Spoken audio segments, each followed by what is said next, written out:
as red. She's got the spices, smile so bright. Cooking with Judith right by my side. By my side. Chop, chop, sizzle, frying pan heat. From pancakes to a fancy feast.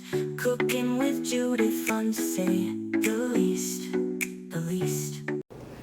Hello and welcome to my kitchen. I'm Judith, and what I've really been wanting to do is to recreate a mushroom soup that I absolutely love at one of my favorite restaurants. The problem with getting it at the restaurant is it's a tiny bit too spicy for me, which is odd because the menu doesn't say anything about it being spicy. I've been thinking about it and looking up recipes, and I think I've a way come up with to make it so it's not spicy. And hopefully it comes out as good as that restaurant does. So it's a combination of a Hungarian mushroom soup, which explains why it's spicy. It does have paprika in it. And it's a roasted mushroom soup. So it's not your average cream of mushroom. And they actually list it as gluten-free and vegan. Well, I'm not going that far. I am going to use milk rather than vegetable stock because I don't happen to have any vegetable stock.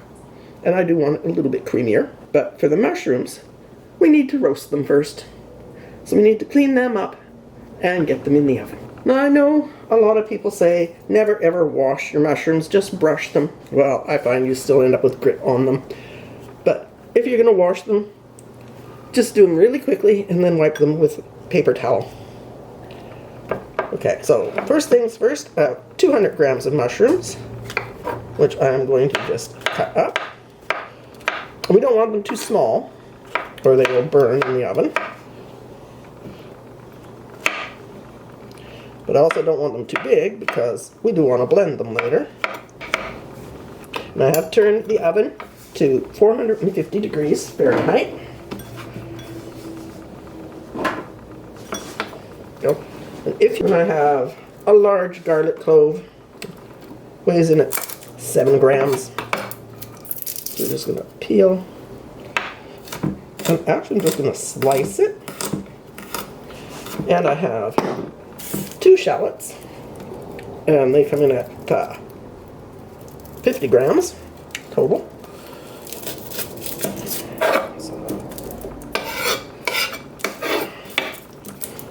Okay, and then I'm just going to cut the shallots into quarters.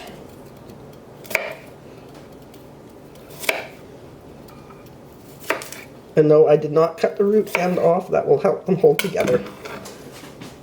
And onto the tray. So we just have a baking tray. We'll spread everything around on it. And then some salt and pepper. So we don't want to yet.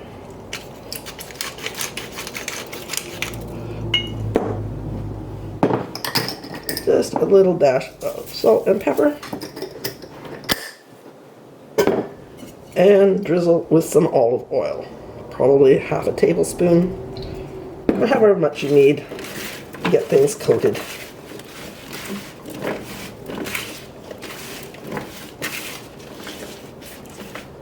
And this will go in the oven, as I said, at 450 Fahrenheit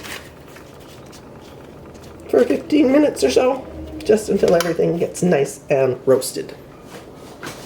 So there's the roasted mushrooms, shallots, and garlic. And that took 10 minutes. I did stir them 3 times during that. So, and I did let them cool.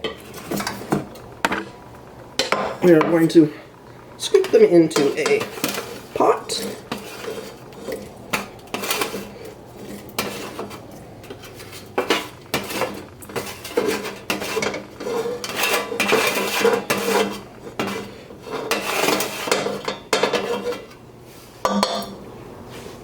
And we're going to add, here,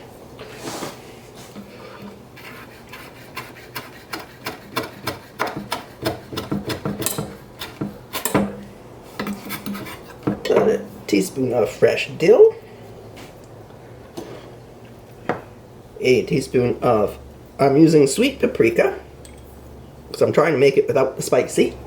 If you want the spicy, use the Hungarian hot paprika. And we're going to add half a cup of water. We don't need a whole lot. We're going to simmer this for about 20 minutes. And then, once it's cool, we're going to put it in the blender. Blend everything till smooth. Simmered the mushrooms for 20 minutes. I'm going to pour it into the carafe or the blender. You could use a stick blender, but I think this will work better because sometimes with a stick blender you don't quite get everything blended. At least I find I don't. There we go. So I'm just going to take that over and put it on the base and blend it. I have let it cool, don't worry. And there is our liquefied mushrooms. So on to the next step. We're just going to pour this all back into the pot. And if it was too thick to liquefy all of it, by all means add a little bit more water. I did have to. Taste the drips. Not bad. So then I'm going to add about a cup of milk.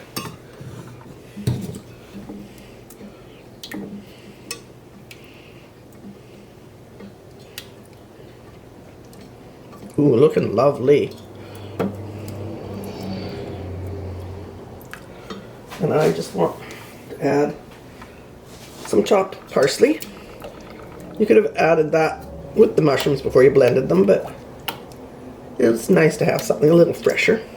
Now we're just going to gently warm this. So back on the stove on a low heat and the lid on.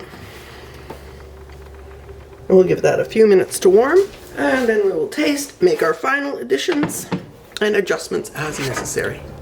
So I think we should, oh yes, we're definitely warm now. Oh, looking and smelling wonderful. So let's give it a little taste.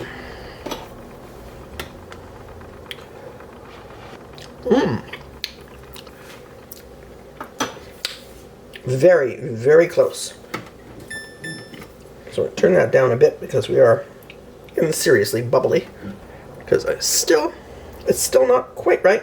A couple more things to add. Before I put more salt in it, we're going to do some sour cream. I don't want this at a serious bubble. So, a quarter of a cup of sour cream. Give it a good stir in.